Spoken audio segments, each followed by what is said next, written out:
Good afternoon. I am so happy to see you. I'm Kate Isler. I am the CEO and co-founder of the TheW Marketplace, and I want to welcome you to our weekly live on the TheW Marketplace event. And this is an opportunity for us every week to showcase some of our amazing sellers and professional service providers we have on the marketplace. And we do this every Tuesday afternoon and show you kind of a sneak preview of what we have on the marketplace.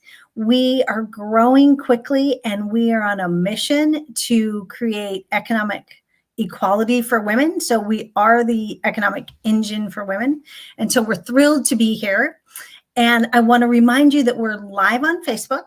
And so you can post questions to our guests or to me on Facebook Live, and we will answer those as quickly as we can.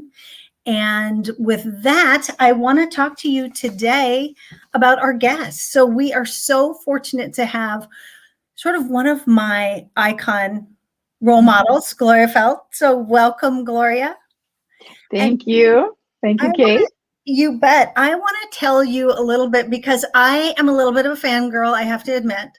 And so I want to read you a little bit of Gloria's bio just so that everyone knows who you are, because you're amazing. You know, we talk at the marketplace about changing the world, and you are actually doing it and have been doing it. And so I think it is so inspiring that I want to share it with our audience. So, well, Kate, one of the things I've learned is when people start calling you an icon, it means you're really old. You've been around for a long time. So it is not. When I am saying it in the context of you have made amazing contributions that I want to highlight. Thank you. You're welcome. And definitely you're not that old. Trust me. Absolutely not. Absolutely. No. Okay, so her bio, Gloria Feldt is an acclaimed expert on women, power, and leadership with frontline leadership experience, a best-selling author, and in-demand keynote speaker. She is the co-founder and president of Take the Lead, whose mission reflects her life's passion to prepare, develop, inspire, and propel women to take their fair and equal share of leadership positions across all sectors by 2025. So near and dear to my heart. She is a best-selling author of 5 books, including No Excuses, 9 Ways Women Can Change How We Think About Power. Plus her own real-life experience forms the core of Take the Lead programs. Her newest book, Intentionalizing Sex, Power, Pandemic, and How Women Will Take the Lead, is available for pre-sale and is coming to bookstores, including the TheW Marketplace, September 28th, 2021. So you don't want to miss that. And so we're going to talk about that today. I want to just say one more thing. Gloria is formerly the president and CEO of the world's largest reproductive health and advocacy organization, Planned Parenthood Federation of America, and has so many, accolades from here. Vanity Fair Women of the Year. She has been across all major TV networks and in newspapers and quoted everywhere, and we're thrilled to have you. Phew. Oh boy, I'm telling you, I keep trying to shorten that bio, but it's again, the contributions that you've made, you have to list them, and so it's so inspiring. We at the TheW Marketplace have formed a partnership with Take the Lead and you, because our passions are the same. And so I want to just say, one of the key elements of our missions is to support women in business, both of us. And so we are thrilled to have you as a partner on the marketplace. Well, we are thrilled to be a partner, and learning is lifelong, right? And one of the things that I learned along the way is that, I've always believed that the first thing women need is to be able to own and control their own physical body. But what I have learned along the way is that the second thing that every woman needs in order to be a full citizen, in order to be fully respected and to be able to lead the life she chooses to lead, is she has to be able to be earning her own living. She has to have financial ability, capability, and stability. And those are the things that women have to have in order to have full equality, whether it's under the law, whether it's just, cultural, whatever it is so important. So what you're doing, Kate, is just extremely important. So we're super thrilled to be partnering with you. Thank you so much. The economic engine for women is what we tend to think of. And so, Gloria, that brings up a really interesting thing that I wanted you to say a little bit about is today we are in such a difficult position in some respects. So, we hear the headlines about women and the results of the pandemic being so dire, and the numbers of women in the workforce being, the lowest since 1988, which is a little bit crazy. And so, given that you have made such a difference in so many women's lives and continue to, I wanted to ask you, what are your thoughts about what's happening today to women's economic states? Equality is always a fragile bird. Always a fragile bird. There is, whether it was Thomas Jefferson or John Adams, there's some dispute about that. One or the other of them said the price of liberty is eternal vigilance, and it certainly is. And we can certainly see that in Afghanistan right now, that rights won can be taken away. And so there are lots of things we need to really look at here in the United States, and certainly the impact of the pandemic economically on women is front and center. You've given the data, and it's absolutely correct that there are almost 2 million fewer women in the workforce now than were there just at the start of the pandemic last year. There's been some progress bringing women back, but two things are happening. And I want to just say, I really believe that disruptions are often the best time to make some of the structural changes that we've been needing to make for a long time. So my intention here is that we use this moment to get some new ideas into the system. But we first have to look at what the problems are. And the problems are twofold. One is that women have, not surprisingly, I mean, this is still the case, have borne the brunt of the economic setbacks, because women, and primarily women of color, were the first to be laid off. They were holding the majority of the lowest paid frontline jobs that went away most quickly, most rapidly at the beginning of the pandemic. And retail is never going to be the same.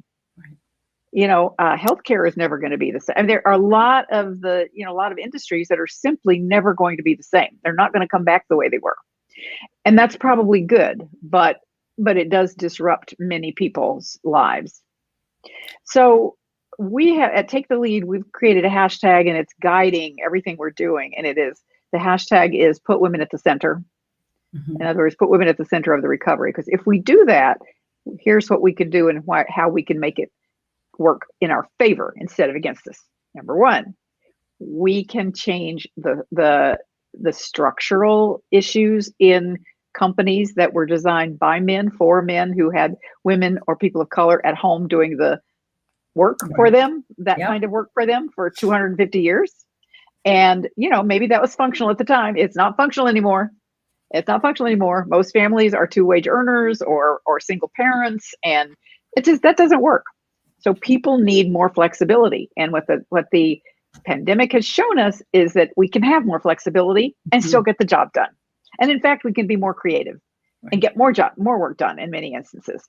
It has also shown us how big those burdens are on women. And I think it's really good that so many men now know what it's like to stay home with kids and try to teach them while you're doing your work.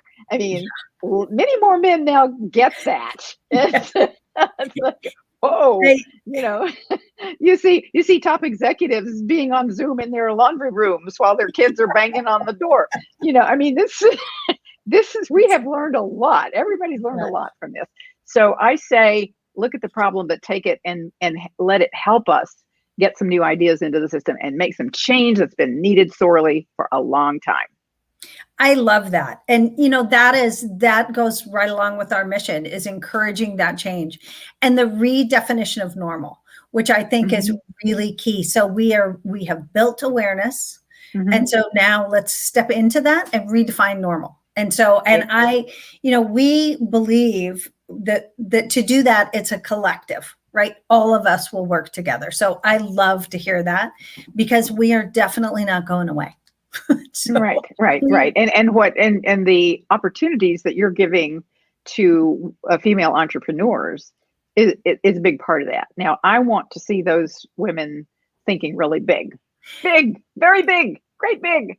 It's fine to have a small something, a business that you can run out of your home and, selling consumer products and that sort of thing. But I also want to see women creating new technologies that change how people live and think and work. I want to see women, creating new biomedical advances, which we're seeing so much more of today. So it's really great to support female entrepreneurs once they start creating wealth at the level of major companies. Everything is going to change. You bet. And entrepreneur doesn't mean small. Right. And that is exactly it. So I think that leads perfectly into your new book, right? Being intentional about what you're doing intentionally. So can you tell us about that book? Because I'm excited for that to come out. I am just absolutely super, super excited. Sometimes when I finish writing a book, I don't like it anymore, but I love this book. And I made up the word intentioning to illustrate that what I'm talking about is not intention as in, I think I want to do this. It's, I'm actually doing it. Actionable, right? I'm in action. I see it. I know it can happen, and I am going to make it happen. I am intentioning it. It's going to be. So the book's full title does take in all the things that I ultimately needed to talk about because of the pandemic, the coronavirus pandemic, the pandemic of racial injustice, and the economic pandemic that followed both of those. So I had to really deal with all of those in this book. I started the book a couple of years ago, but then, stuff changed. And so I couldn't talk to women about leadership skills having to do with elevating their intentions without grappling with these big issues that we're talking about right now. So I do start with giving some examples of how 3 different women coped with the pandemic. One just had to step back entirely. There was no way she could continue. She had the kind of business that it was totally human to human. And there was she just couldn't, she had to wait and start over. Right. There was one who saw the opportunity to retool the business that she had. So she saw the opportunity in going from what was essentially an in-person small groups of women to being able to now match women for all kinds of collaborations and mutual support from wherever they might be. So she says she's drinking from the fire hose, but really what's happening is that fire hose is giving her a lot of investment money, which is a very good thing. Opportunity to expand her business, right? Yes, yeah. Right. The third is who I call her my avatar intentional woman, because she literally rethought her entire business. She's a performer. And, as performance places closed, she had to decide what she was going to do. She turned her home into a studio. She's been making music, producing. She's never been more productive. Writing music, making music, selling music. She's got 500,000 followers on Instagram all of a sudden. It's like she just rethought. She totally rethought. And so you can do all of the, any of those strategies may be the right one for a particular person. So we start by looking at how disruption can be utilized to your benefit and different strategies for working with it. Then I move on to what really is corporate responsibility, particularly for dealing with racial injustice. And one point that I have believed strongly since I cut my teeth in the civil rights movement, I am really old actually, of the 60s, which is where I learned that people joining together can change anything. Mm-hmm. And this is probably the most important learning in my whole life is that learning that I got from the civil rights movement. And I absolutely believe that racial and gender justice have to go forward together, or Yes. neither is going to be fully successful, because when you put us all together, we are the absolute majority. Absolutely. We are. Right. And we are. And we can make anything happen. Yeah. That's so it. then I create a framework that is defined as how to lead like a woman. It's a lead like a woman leadership framework. So it's not saying that women are inherently good leaders. It's not saying that either men or women are inherently better or worse, but it is making observations about the socialization that women have had that have caused us to have behaviors that are simply more empathetic, more collaborative, more of the kinds of characteristics that the world needs now, whether it's in politics or in business. What I love about that and about your writing style, if you will, from your other books that I have read, is that it is something that is actionable for me. I understand it, I can relate to it, and there are things that I can use every day in my life. And it sounds like this framework is right along those same lines. Super practical, because, and then the next part of the book is 9 very specific leadership skills and tools that you can use right away. And, they're not the kind of tools that are like how to make a budget or how to make a plan. You can learn those anywhere. Mm-hmm. I want women to do 2 things. Number one, to know how to be introspective enough about themselves to recognize and evaluate the value that they bring, and be able to articulate that, be able to embrace the power that they have and use it in the service of their intention, and to use it to elevate that level of intention that they have. So that's some of those tools are what I call the self-definitional power tools, like knowing who you are, knowing what your values are, and how then you can actualize those, know how you want to show up in this world. Then there are some tools that I call the counterintuitive power tools. These are some like, don't overrate confidence. Yeah, confidence is sorely overrated, because most of the good changes that happen in this world are from those of us who are not so confident, like we're not satisfied. We think something needs to be fixed or changed or something like that. So if we thought everything was perfect, we'd just sit still and, sit under our tree, and we wouldn't do anything. Right. It's that burr under the saddle that gets you going, right? Yeah. So, and then the third are the change leadership power tools. And those are the tools that help you know how you can, if something feels not right to you, whether it's in your community, in the politics, whether it's in the company that you work for, in your own household, anything can be changed, like I said, but you have to know how to do it. You have to know how to do it in a positive way. Because if you tear down the old stuff, you're going to have conflict without resolution.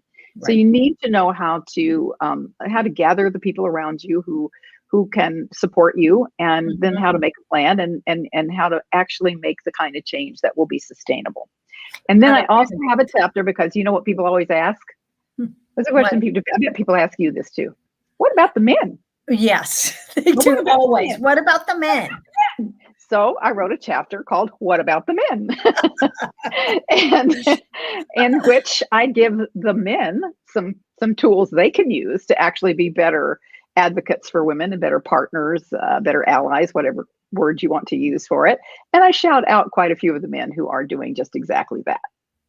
And then I conclude with a chapter on it's about you, but it's not just about you. Everything you do actually impacts other women. So know that whatever you're doing is going to help. If you are doing something that advances yourself, do it in a way that is also bringing other women with you, because that's how we will actually get to where we want to be. So that is Intentioning, the book. And I'm really excited about it. It's in pre-sales right now. You can get it, or you can order it from any place that you like to order books from. And I always like to support all the independent bookstores, and then we'll certainly place it on the TheW Marketplace for people to buy. And then it officially launches September 28th. I love that. There's so much to unpack there. I have just a couple of questions because I know we have one more item to talk about. Okay. So there's a couple of things that you said that were so meaningful. One is the symbolism of the power tool. I love that. And the fact is that, to put a metaphor like that into a physical presence, and you've done that so well and so eloquently with power tools, because we can all imagine that.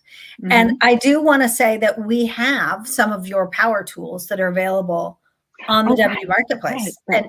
Yes. And those are fabulous because when you look at these beautiful pendants and jewelry that are actual power tools, and remind women how powerful they really are. And so I love that. And so those are, we want to make sure that people know that they can, sort of hearken back to those power tools and that metaphor. And then the other thing that I think is so meaningful and so pointed towards us is the women not doing it alone. My co-founder, Susan, says all the time, women doing business and supporting other women will change the world. And that is a firm belief that we have. Right. And so, we go into every day thinking, how do we support? How do we help? Because it will only lift us all. And so if we can keep that at the forefront. Right. And so, and that actually leads us brilliantly into the last thing we want to talk about, because this year, in fact, on Thursday, is the 101st anniversary of the 19th Amendment. So Equality Day, the day that white women were able to vote in the US. And we know that, that is a historical fact, and that it was several years, I believe 40 years before Black women were extended that same opportunity. But we want to start to recognize, to know that that is a short history. And so as you started to say, equality is fleeting and it is fragile. And so to recognize that, so talk to us a little bit about what you're doing for Equality Day. All right. So Women's Equality Day is August 26th.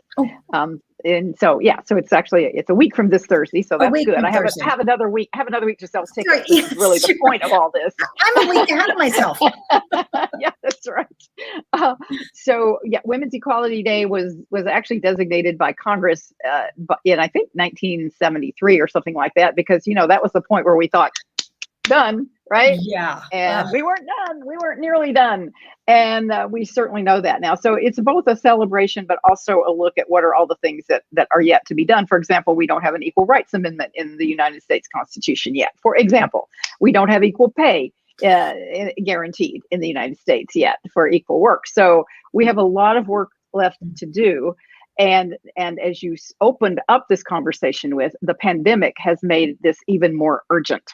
We are so blessed at Take the Lead to have an incredible, globally recognized pianist and composer, Marina Arsenievich, who is volunteering her time and talent and doing them. I'm telling you, it is a concert that will rock you to your soul. I have had a chance to see the rough cut of the performances, and she has picked out, I think, 6 or 8 pieces, everything from Chopin to pop, and also she's even doing Flight of the Bumblebee with a hip hop beat. I mean, she's done 2 original compositions for us that have not been out on the marketplace before, and she is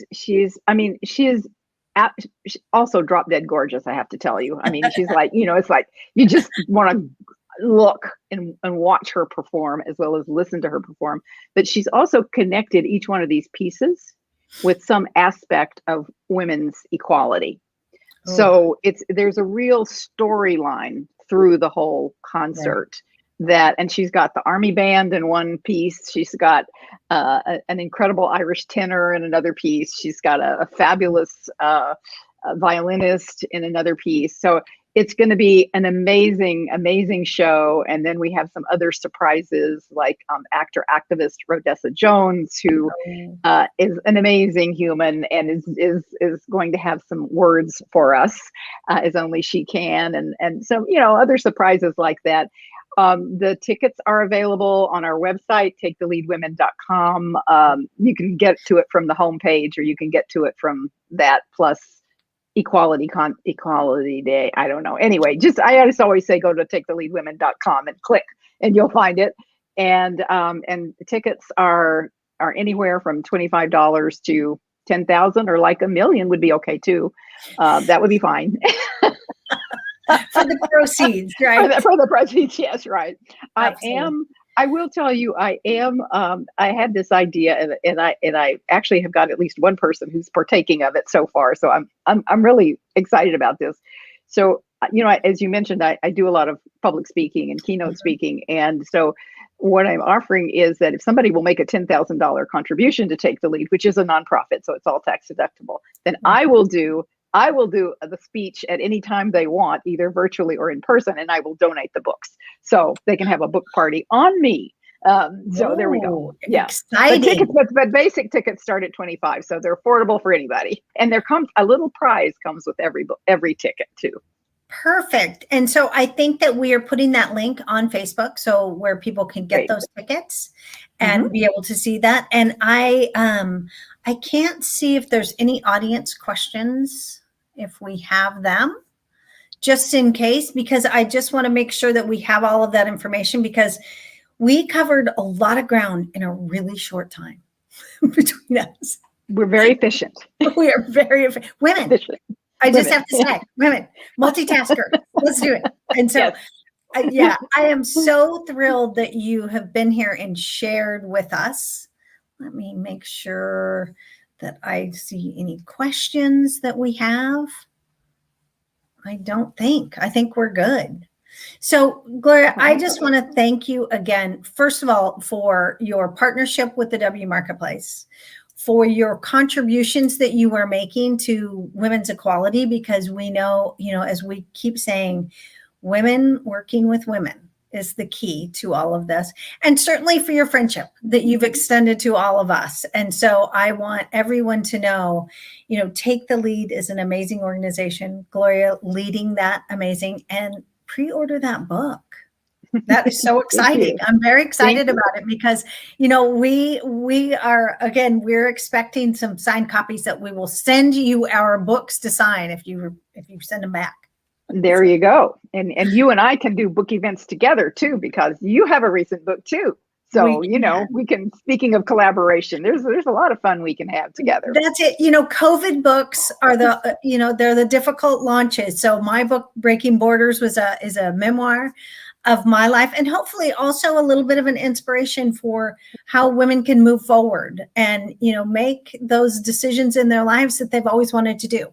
And so that's what we're doing. So we appreciate you being here so much. And I want to say that if you were watching the live event and you would like to refer someone to watch this discussion, we'll be on this will be on the homepage, on the TheWMarketplace.com homepage, and it will be on our Facebook page for the next day. And so you can tune in and see Gloria, or on YouTube on our channel, the TheW Marketplace channel.